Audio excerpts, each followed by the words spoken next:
கிறிஸ்துவுக்குள் மிகவும் பிரியமான சகோதர சகோதரிகளே, இயேசு கிறிஸ்துவின் நாமத்தினாலே உங்கள் யாவருக்கும் எனது அன்பின் நல்வாழ்த்துதலையும் வணக்கத்தையும் தெரிவித்துக் கொள்கிறேன். இன்றைய பகலின் குளிர்ச்சியான நாளின் தியான வசனம் யோவான் எழுதின சுவிசேஷம் 19ஆம் அதிகாரம் 24ஆம் வசனம். அவர்கள் இதை நாம் யாருக்கு வருமோ என்று இதை குறித்து சீட்டு போடுவோம் என்று ஒருவரோடொருவர் பேசிக்கொண்டார்கள். இயேசுவை சிலுவையில் அறைந்த கொல்கொதா என்னப்பட்ட இடம் எருசலேம் நகரத்துக்கு சமீபமாய் இருந்தபடினாலே நசரேயனாகிய இயேசு யூதருடைய ராஜா என்கிற வாசகத்தை அநேகர் வாசித்தார்கள். அந்த வாசகம் எபிரேயு, கிரேக்கு, லத்தீன் பாஷைகளில் எழுதப்பட்டிருந்தது. யூதருடைய பிரதான ஆசாரியன் பிலாத்துவை நோக்கி, அவரை யூதருடைய ராஜா என்று எழுதாமல் தான் யூதருடைய ராஜா என்று அவன் சொன்னான் என்று எழுதியிருக்கலாம் அல்லவா என்றார். அதற்கு பிலாத்து, நான் எழுதினதே, இனி மாற்றவே மாட்டேன் என்றான். இயேசுவை சிலுவையில் இறந்த பின்பு போர் சேவகர் அவருடைய உள்ளாடைகளை எடுத்து அதில் தைக்கப்பட்டிருந்த தையலை பிரித்து எடுத்து அதை 4 பங்காக்கி 4 போர் சேவகரும் ஆளுக்கு ஒரு பங்காக எடுத்துக்கொண்டார்கள். வெளியே அணிந்திருந்த அங்கியை எடுத்து பார்த்தார்கள். தையலே இல்லாமல் முழுவதும் நெய்யப்பட்டு இருந்தது. அதனால் அதை கிழிக்க மனதில்லாமல் நாம் 4 பேருடைய பெயரையும் எழுதி போட்டு யாருடைய பெயர் வருமோ அவர்களுக்கு எடுத்துக்கொள்வோம் என்று பேசிக்கொண்டார்கள். இயேசுவின் சிலுவையின் அருகே அவருடைய தாயாகிய மரியாளும் தாயின் சகோதரியாகிய கிளையோப்பா மரியாளும் மகதலேனா மரியாளும் நின்று அழுது கொண்டிருந்தார்கள். சீசர்கள் எல்லாரும் எங்கே போனார்கள் என்று தெரியவில்லை.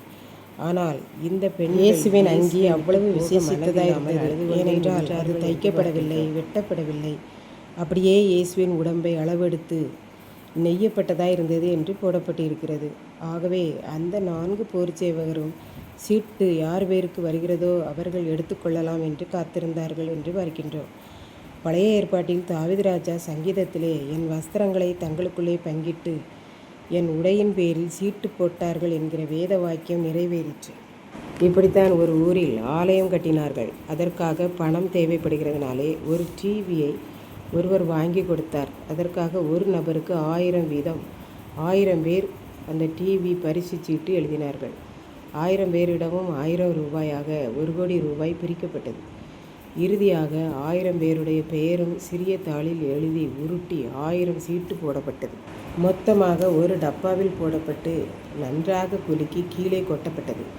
ஒரு சிறு பிள்ளையை அந்த 1000 சீட்டுகளில் ஒரு சீட்டை எடுத்து தர சொல்லி அந்த சீட்டில் யாருடைய பெயர் வருகிறதோ அவருக்கு அந்த டிவியை பரிசாக கொடுத்தார்கள். இப்படி ஒரு டிவிக்கு 1000 பேர் போட்டி போட்டார்கள். அதில் ஒரு நபருக்கு டிவி கிடைத்தது என்று பார்க்கின்றோம். இன்றைக்கும் இயேசுவினிடத்தில் ஏராளமான வஸ்திரங்கள் உண்டு. இயேசுவின் அன்பு என்கிற வஸ்திரம், ஆவியின் கனிகளாகிய 9 அங்கிகள் அவரிடத்தில் உண்டு. பரிசுத்தம், கற்பனைகள், நியாயப்பிரமாணங்கள் என்கிற அங்கிகள் உண்டு. குணமாக்கும் வரம், அற்புதங்களை செய்கிற வரம், மரித்தவர்களை எழுப்புதல் போன்ற எண்ணற்ற வரங்கள் அவரிடத்தில் உண்டு. இவைகளையெல்லாம் தையல் இல்லாத அங்கிகள், ஆண்டவரால் உருவாக்கப்பட்டது, மனிதனால் ஜோடிக்கப்பட்டது அல்ல. இதையெல்லாம் நாம் அறிந்து கொண்டு அவரிடம் கேட்போம். இதை கேட்டுக்கொண்டிருக்கிற எனக்கன்பானவர்களே, இந்த இயேசுவிடம் எண்ணற்ற அங்கிகள் இருக்கிறபடினாலே கேட்கிற யாவருக்கும் சம்பூரணமாய் கொடுக்கிற ஆண்டவர் இந்த நாளிலே நாம் கேட்கிற பொழுது உடனே ஒரு சீட்டை எடுத்து நம் கையில் தருவார்.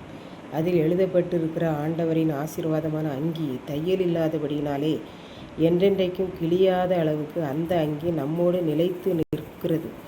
அப்படிப்பட்ட அங்கியை நாம் அவரிடம் கேட்டு பெற்றுக்கொள்வோம். நாம் ஒவ்வொருவருக்கும் ஒவ்வொரு சீட்டு தருவதற்கு அவர் ஆயத்தமாயிருக்கிறார். நாம் அவரிடம் கேட்டு தையல் இல்லாத அங்கியை பெற்றுக்கொள்வோம். கர்த்தர் தாமே இந்த வார்த்தைகளை ஆசீர்வதிப்பாராக. ஆமென். ஜெபம். அன்பின் ஆண்டவரே, இந்த அருமையான நல்ல நாளுக்காக நன்றியோடு உம்மை ஸ்தோத்திரிக்கிறேன். இப்பொழுது இந்த வார்த்தைகளை கேட்டுக்கொண்டிருக்கிற ஒவ்வொரு பிள்ளைகளும் தாங்கள் தையல் இல்லாத அங்கியாகிய உம்முடைய ஆசீர்வாதங்களை பரிசு சீட்டாக பெற்றுக்கொள்ள உதவி செய்தருளும். மீட்பர் இயேசு கிறிஸ்துவின் நாமத்திலே தாழ்மையோடு வேண்டிக் கொள்கிறேன் பிதாவே. ஆமென்.